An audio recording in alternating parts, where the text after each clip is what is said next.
conversation. Joining us in Washington is Clyde Prestowitz. He's president of the Economic Strategy Institute. Clyde previously served as lead trade negotiator for Asia in the Reagan administration and also in the Clinton era as well as a vice chair of Commission on Trade and Investment. Thank you so much for joining us there, Clyde. Let's first of all start that you're not exactly in awe of this deal, are you?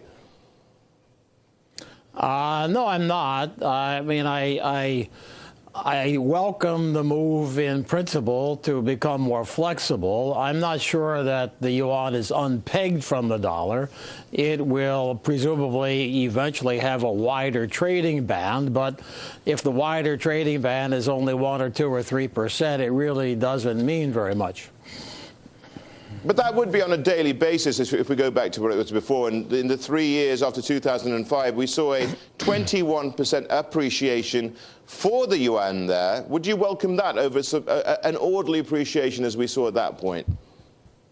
Well, I think actually you didn't see that. What you saw was a nominal appreciation of 21%, but you have to remember that during that period, China's productivity was growing very rapidly. And so if you adjust for productivity increase, the yuan actually depreciated in real terms over that period. So, no, I would not welcome that kind of a very slow movement in nominal terms and a real depreciation. That would not help. You're calling this move by Beijing a Pyrrhic victory for the White House. Walk us through your thinking there. Well, President Obama is faced with 10% unemployment and an election coming up. It's not nice to go into an election with 10% unemployment, especially when you say you have an economic recovery going on, and yet you have 10% unemployment. So the president needs to reduce that unemployment, and because of the high debt levels in the U.S. as elsewhere, the ability of the U.S. to continue to do deficit stimulus spending is limited. So the place where he could get a cut in unemployment is by cutting the trade deficit.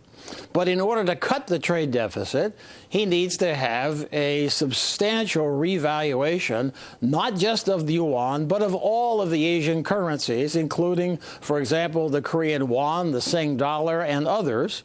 And he needs to have that not in 3 years or 4 years or 5 years. He needs to have it fast. So, Clyde, what you're saying is President Obama needs to explore other options here as well, not just rest on his laurels when he's got this particular move by China. Well, again, it's not clear what he's gotten. China has said that it will be flexible, but in fact it reset the parities on Monday morning where they were before. So there hasn't been any move. But yes, I would say that President Obama, I think he needs to worry less about what China may or may not do, less about what the rest of Asia may or might not do. I think he needs to think more about what the U.S. might do. And what might the U.S. do? Well, I think there are a number of options open to the president. For example, a major factor in the imbalances, which is never mentioned, are the investment incentives. China and many other countries, Israel, France, many other countries, offer tax holidays, free land, capital grants if you move your factory there. The U.S. doesn't match those. I think maybe the U.S. should think of matching those kinds of investment incentives. I think that under the rules of the World Trade Organization and of the IMF, the U.S. has grounds to file formal complaints about the manipulation of currencies, and I think the president might think about doing that. Under the countervailing duty and anti-dumping laws internationally and of the United States, the Secretary of Commerce in the U.S. has the power to self-initiate investigations, and maybe the president could think of doing things like that. But my point is that I think the president needs to think about what he needs to do to take care of the U.S. economy. The Chinese have told us that they're making this move in the best interest of the Chinese economy and that it will be slow and gradual in the best interest of the Chinese economy. More power to them. That's their job. President's job is to take care of the U.S. economy, and then he needs to think about what kinds of moves he may need to make fairly rapidly in order to improve the American situation. All basically down to what is essentially a jobless recovery, and some even talking about going back into recession. Very real threat of that. The states in the United States are in terrible shape.